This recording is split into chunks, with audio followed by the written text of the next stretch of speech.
that does bring us to chapter 17, Legend of God. So a young woman comes in. She is a Minerva owl arcanist, so very similar to Theasin's wife. And Adelgis informs them that this is Setti, and Setti is his father's mistress. So we know that Theasin apparently has a type. He is into Minerva owl arcanists. And even this owl is uppity and snooty and high class. You know, on the positive, Setti does shove a bunch of papers into Volk's hands, so, you know, there's probably some important paperwork in there.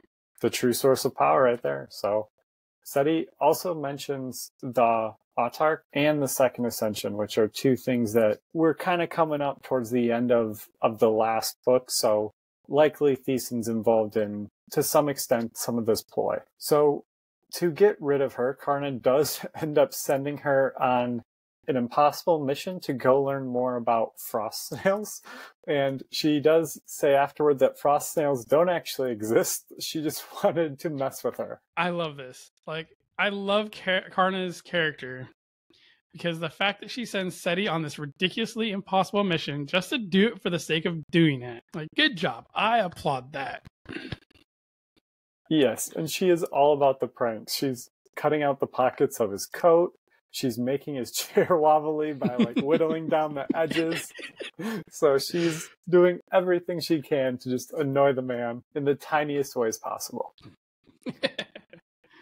Adelgis does mention that the bottom drawer is the secret stash of good stuff. So Luther goes in and does take advantage and unlocks the door for them. They open it up and Volke can feel this weird magic emanating from it. So there's these long black pieces of something. They feel like they emanate power, but when Volke hands it to Karna, to Adelgis, none of them can feel it as well. So just saying, Luther needs to work on his lockpicking perk and get that to the expert level here, just like going in Skyrim or Fallout, because that's where the good loot is. And you know the whole thing, you got to loot everything you can that's valuable. That was what I first thought of as well, the little Skyrim pick locks going. Like, dang it, I broke it.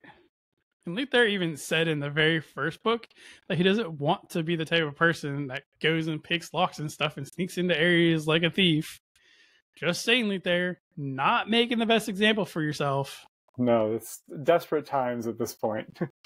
After they gather up their stash, Adelgis is finding a bunch of papers and things that he needs to go through. They do end up telling Karna about the second ascension, what went on with, the runestones and the world serpent and everything else that the Frith Guild is involved in at this point as well.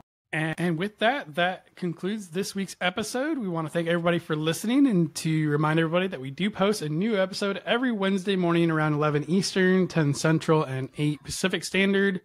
We do also have smaller chapter portions on YouTube as well. So if you can't sit down and watch the full 35 to 40 minute YouTube video, we do every day after the release, we do individual chapters, make it a little bit easier to digest. We are on all podcasting platforms and on YouTube as well, as mentioned. We do want to thank our editor, Dan Mackison, for including pictures and links to everything in here.